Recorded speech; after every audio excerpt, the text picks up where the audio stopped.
No, they were doing what Neil Armstrong said they did. They couldn't see any stars from the lunar surface except through the optics. So they had optics, or telescopes, binoculars. But they wouldn't know what they're looking at. Oh no, they'd done a lot of work on the identification of galaxies in space.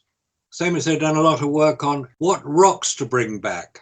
Technically, if you're in space, a number of stars that you're going to be looking at compared to what you see on Earth is going to be highly confusing. Yeah, but they weren't there to look at them, were they? We know that. They weren't on the moon looking at anything. Well, they couldn't get there for a start. So this whole thing is another fabrication. You won't find anything in the transcript of them setting this camera up. That's a very good point. Conversation has to be there, and it would have to be there every time they change it up. Yeah, of course they would. That, of course, isn't there because they're not there. They're on the rover. This is about the same problem you have with a guy orbiting the moon, and they don't talk to him for 3 days. Here they got a camera that needs manual control, and a guy that needs to be there 100% of the time to change those films up. You need another astronaut is what you need, because these other two guys, they're on the rover. That's Apollo 16. They're doing the Grand Prix. They're doing everything. Yeah, they were. And they're kilometers away. They can't just come back and reset this thing. No, but you must understand, Scott, that you're not meant to say these things because you're destroying this wonderful narrative that NASA has fed to us, that they landed humans on the moon.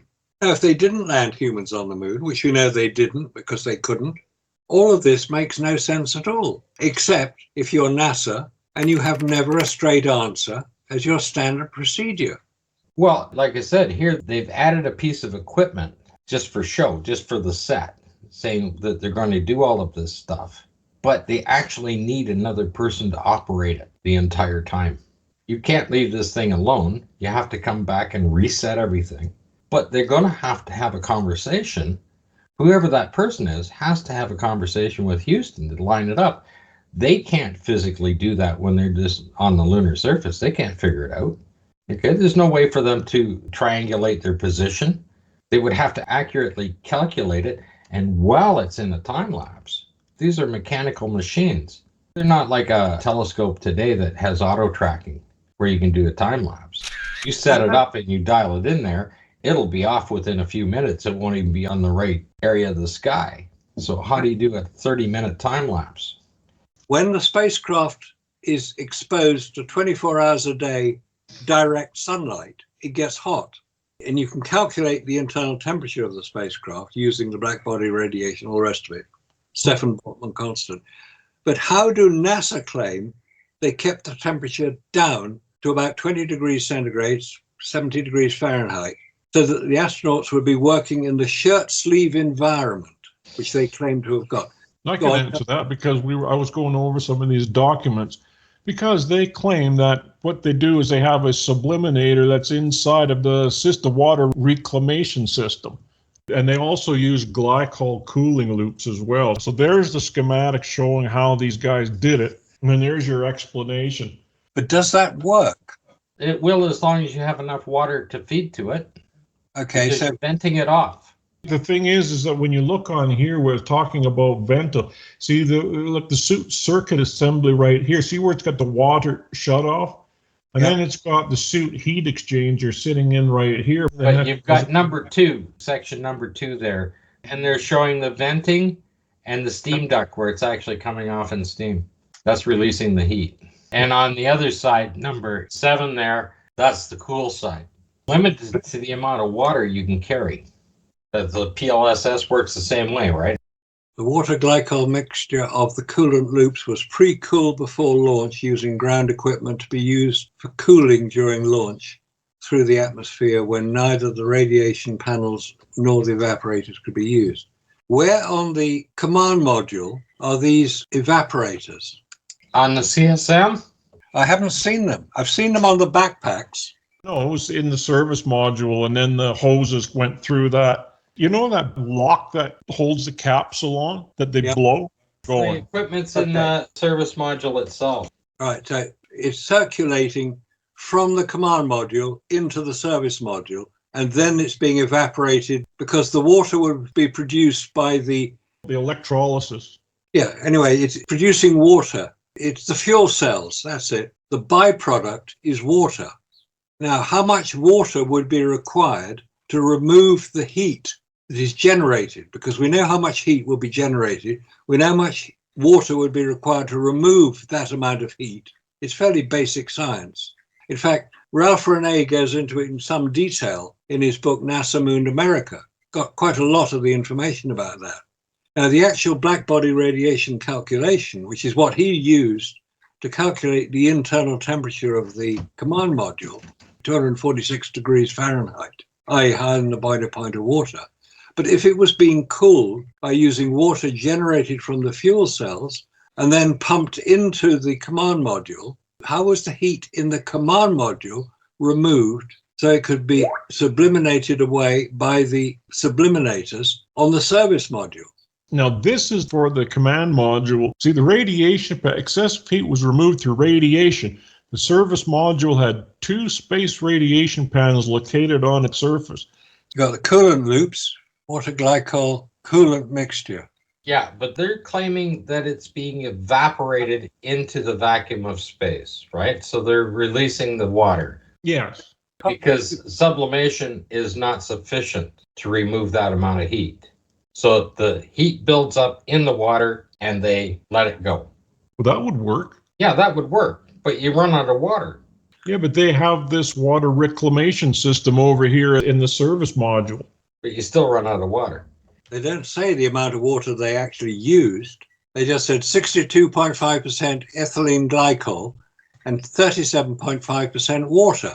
But they don't say how much they used. That's a nice little mixture that you put in your car, like rad fluid, right? So it doesn't freeze up. But air conditioning does not work in space. It has to be radiated away. That's the problem. I've never found the answer to that. 160 gallons of water, and it was trucked in from Orlando, Florida. That's how much water was in that CSM, 160 gallons. They brought it in from SeaWorld, did they? Yep. Is that U.S. gallons? And we can work out how much that weighs. 16,000 pounds. Yeah, that's nearly 3/4 of a ton. It's 10 pounds per gallon, U.S. gallon. So how much water was in the command module? Well, they just say 160 gallons. That was total, what they had. That's 1,600 pounds, 1,600 pounds of water. Yeah, it's what it says, 160 gallons of water. Yep. That went right along to the surface of the moon to drink and use. There were also 50 gallons aboard the command module just for Collins. That's just Apollo 11, though. How much do you have to add to stay 3 days? Don't forget, Apollo 11 had 3 batteries and stayed on the surface for 22 hours. So right. To stay for 3 days, you had to add 6 more batteries to it. Yep. Right? That's another 1,800 pounds just in batteries. You do realize by the time you add a rover to Apollo 15, staying 3 days, the EVAs are 10 times the amount of Apollo 11. So you need 10 times the consumables because they're going out for nearly 24 hours of EVAs. The total amount of water carried on Apollo 11 CSM was approximately 700 pounds. It was stored in the service module's fuel cells and other storage systems, which was sufficient to meet the crew's needs for the duration of the mission, which lasted about 8 days. 700 pounds of water. That makes no sense. That's only 70 gallons. Well, here we go again with this different stuff again.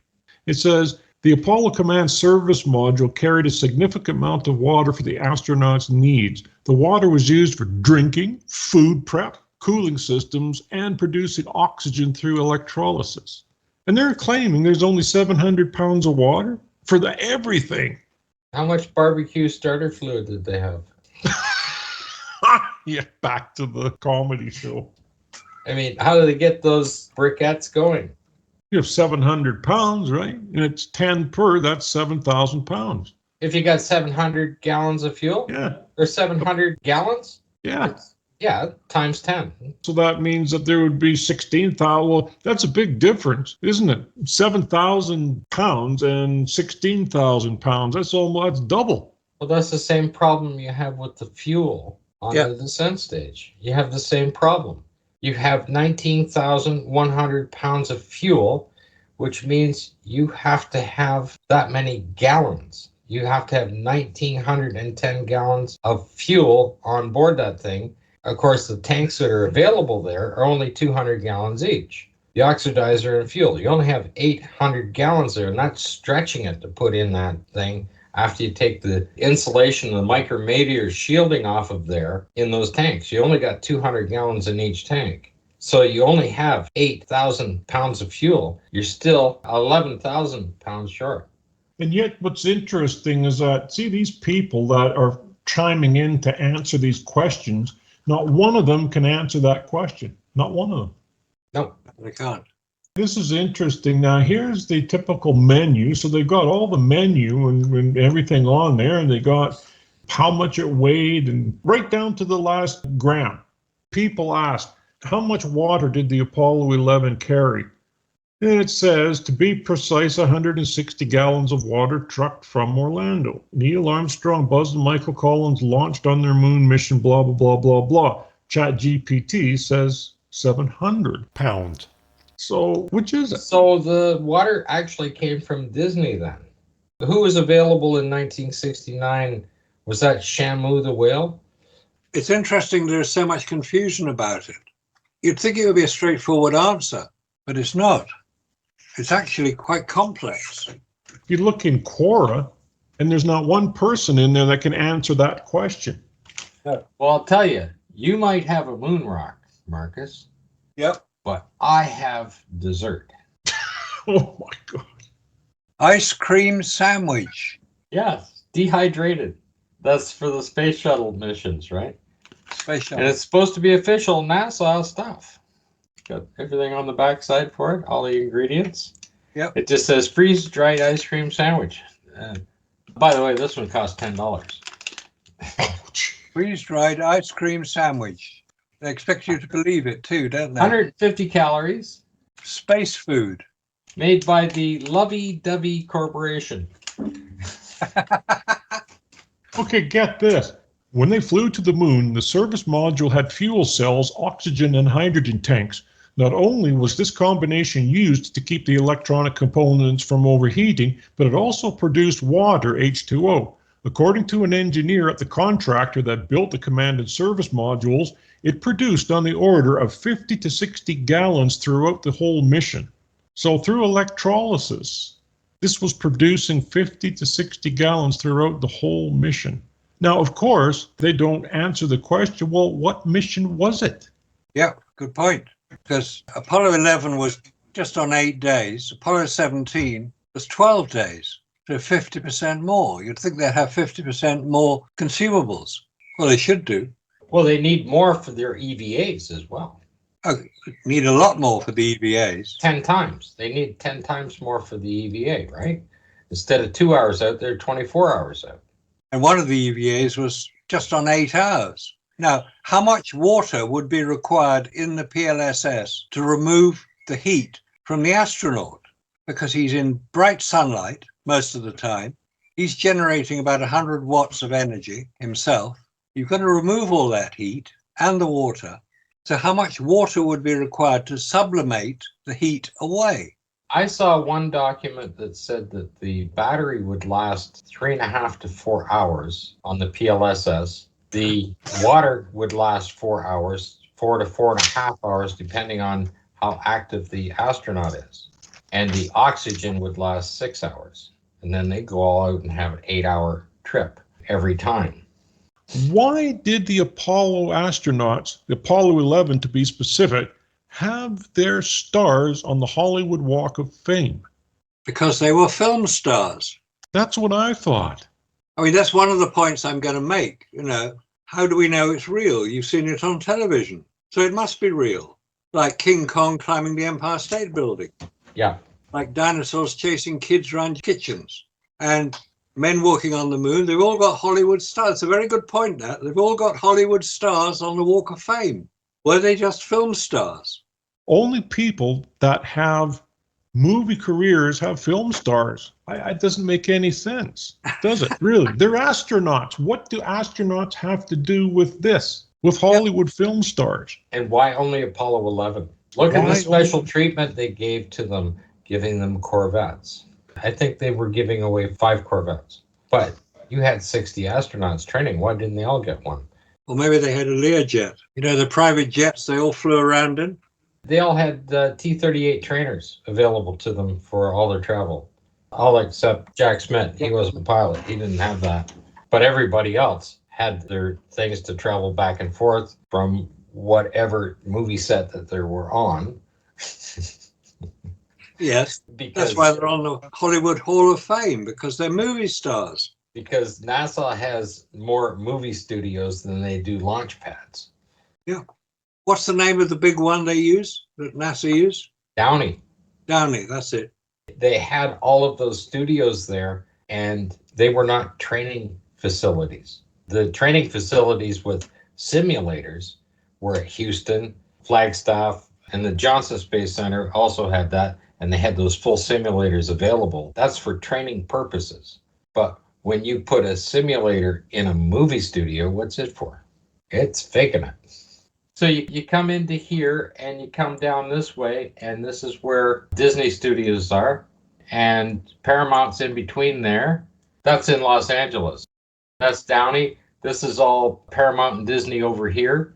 But when you come down to this one, and you come right in here and you see the size of this facility, and then you realize that this is Apollo Way right here. There's the parking lot, and all of these buildings here running all the way down, all of this facility is all Downey Studios, this whole area here. Who runs Downey Studios? Well, NASA owns that. NASA owns it, okay. They've owned that since 1962, I believe. So they knew they were going to have to use film studios. Yeah, and they're right in the middle of every movie production studio out there. They're all located in this area. Where is that part of Los Angeles in relation to Laurel Canyon, which is in the north of Los Angeles? Yeah, up there. It's quite close by. So you've got all these things are quite close together. They're definitely going to use that. And you see, the fact of the matter is that there's an actual airport downtown Los Angeles where they could just be flying in and out of. That is a factor for the fact that these guys were in their T-38s available to them. And that's the same factor at Flagstaff. And it's a very central location in the United States when you're crossing from the east to west coast within the same range as Houston, right? It's a very central location when it comes to there. You're no more than an hour from Flagstaff from any part of that. And especially in a T-38 trainer, you could probably do it in less time than that. And these guys are being interviewed daily. Never mind their training. They're being interviewed daily. Newspapers, radio stations, everything else. That was all part of the production. That's how you get your name on the Hollywood Walk of Fame. Now you get a star there. And the Apollo 11 astronauts all have stars there. And I think there was actually 6 Corvettes available for them. And I think Neil Armstrong took a station wagon or some damn thing instead of a Corvette for his family, because he's a little different type of character. He was. Yeah. And you'll see other ones that the other astronauts were leasing Corvettes for $1. That type of thing. That's the kind of promotion they were being given because, of course, GM wanted to have its name on there, the advertising. Same as the Fisher Space Pen. They wanted to have the advertising. The Omega watches. Those companies became huge icons because they're attached to the space program. Yeah, it's called product placement. Oh, absolutely. And they all took a huge gratuitous impact on those companies that are still in existence today, and they're still attached to them today. Well, Omega is using it, and that new film that's coming out, Fly Me to the Moon, they show all these products. They were being used for product placement so that the companies could benefit from the exposure. They got considerable amount of it. I'm quite looking forward to that film. Hopefully it'll be over in the UK in time for me to see it before the debate. It's being released in what? July 12. 5 weeks away. We should have used Kubrick. Yeah, Great. That's a great line. Which shows that there's certainly a link with the whole Kubrick filmed it stuff, which I don't believe is true, but Well, fictional good hopefully story. they have watched our videos enough. That other Space Force program, man, they use quite a bit of our stuff. Well, They were watching it. I think that they are watching it. They won't admit to watching it no. because it will upset their credibility, but they have to watch it. If they're in any way researching Apollo, you've got to look at both sides of it. You've got to look at the hoax side of it as well as the real side of it, because otherwise you don't get a balance. Oh, talking of hoax, you see that flight to the moon with the Japanese billionaire? It's been cancelled. Everybody's very upset. Was it Everyday Astronaut? He was wittering on about it, how upset he was that he couldn't go to the moon. He was really looking forward to that one. Well, he was, but now he's realized that maybe it was rather a dangerous thing to do. And I think the Japanese guy has decided it's far too dangerous. I think after they saw what happened to the 5 individuals on that submarine that imploded, I think that might have given him a few thoughts to think about. What's that re-entry vehicle that they're working on? Bezos, a Starliner? Yeah, made by Boeing. And they're canceling that as well? Yep. I watched a bit of a thing on it. Man, they're putting this thing together. They're taking it apart. They're putting it back together again on the stuff. And the entire problem, of course, is the heat shields. Because they can't figure out how to get the wheels in there and the heat shields at the same time. So then you see the front of it. It doesn't even have a landing gear on the front. It's just got a drag thing that comes out. It's the only way they can design the heat shields out there, and then just drag the nose off of it that way. Like it just pulls out. And I'm going, man, they got such a problem with it. But you see the heat shields and then all the foam insulation in between them on this vehicle. And you don't see that design on Apollo programs. They don't have all of this insulation in behind the heat shield. So there's got to be another problem going on there. If you had the heat shields right up against the aluminum, it's still going to transfer that heat in there. Yeah, of course it is. Yeah. And you take a look at the insulation they put on that particular vehicle that they're doing, and there is one video out there, are they canceling this project, right? Kind of thing. Are they going to cancel it? And they're showing it being put together and taken apart and shipped all over the place and then taken apart again and put back together many, many times. But they're showing the different sections, like the different layers of it, because they keep pulling the heat shields off and then the insulation off and back to the hull and putting it back together again to try and figure out the landing gear and all this other stuff. But the other thing that people don't understand is any vehicle on re-entry, that like even the space shuttle program, all of the fuel, oxygen tanks, everything were vented before re-entry. So when you see these vehicles coming in, they do not have any thrust control of any kind. They're simply a glider at that particular point in time. And that's the same with the Apollo command module. Everything is vented coming in. So how do you do a skip re-entry? Who knows? If you vent the fuel, because you're going to heat it up, and it's too dangerous to have it heated up, you vent all the fuel, all the oxygen, everything else. The only oxygen you have is the residual oxygen in the craft until you land on the parachutes. If you're doing a skip re-entry, the first impact heats it up the most, and then they need to use fuel to guide it back in again, which means now they're not venting the tanks. But they weren't using skip re-entry either. Well, for Orion, they claim skip re-entry. That's the only way they can do it. If you vent the fuel out, you have no control of the vehicle. That's true. You know what they said the Russians did? They had a little fin that was up on the top of the capsule. And what they did was they just rotated the capsule this way and that way so the fin would grab the atmosphere and push it down. And then when they let it this way, it would just push it back up again, just like an elevator on an aircraft. I don't know how Apollo did it without fuel on those retro rockets. Well, Apollo didn't use the skip re-entry. No, it didn't. Some documents claim they did.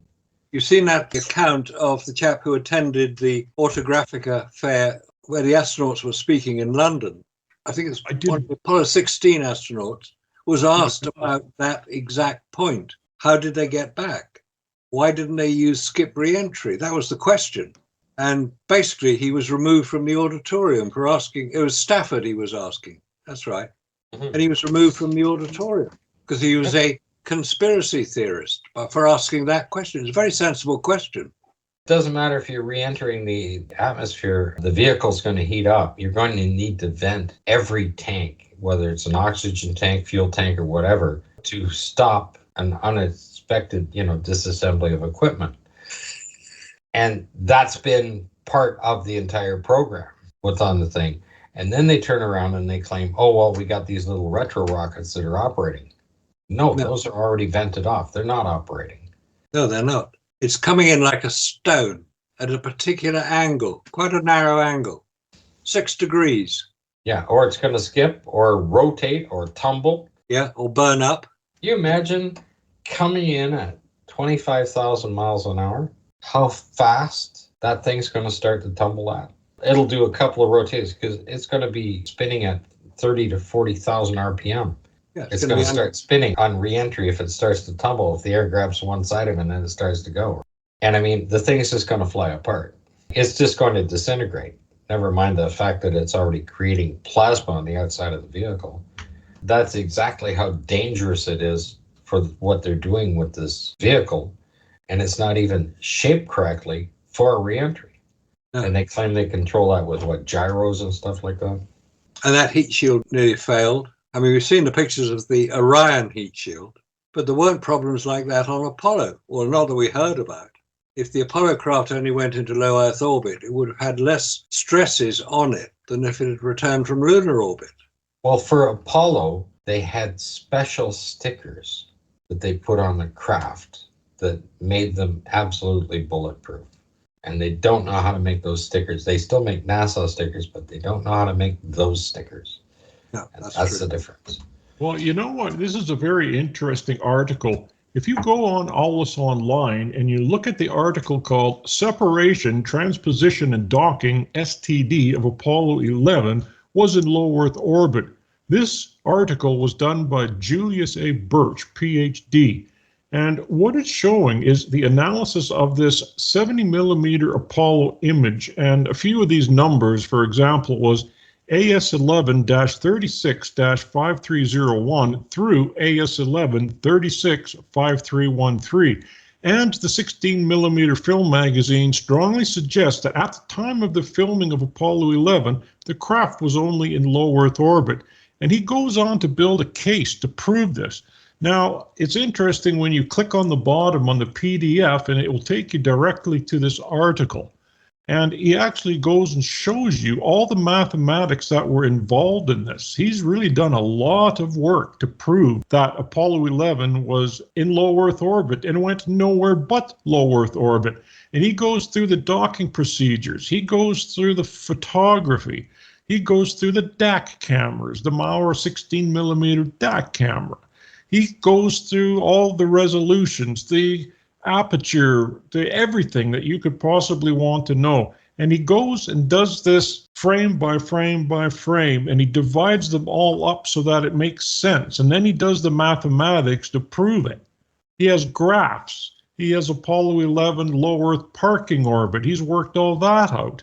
Now, why don't people, like, for example, the proponents, go over here and look at these articles and read them before they start making silly comments about it? You know, they don't do any research on our side, but they expect us to conduct research on their side, which, of course, we do anyway because we have to compare these things. But my gosh, I mean, it just goes to show you, he has everything all laid out for you guys. So I suggest that you hop over to ALICE.com and read the Separation, Transposition, and Docking of Apollo 11 in Low Earth Orbit, the article by Julius A. Birch. I recommend it because it was dated May 2018 to 2021 is what he has here. We were talking about flight dynamics. That's what kind of got me on this path. You see, this is just a point.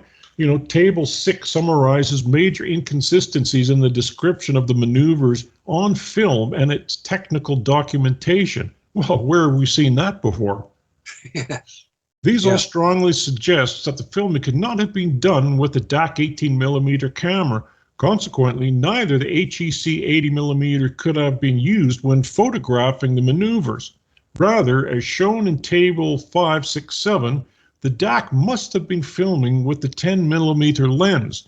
The immediate consequence is that it must have been the HMC 38mm that was used to photograph the S1VB in AS11-36-5310 through AS11-36-5313. That's interesting. The nice thing is he has documents to prove it. Yeah, he does. Interesting stuff. Very interesting. Very interesting.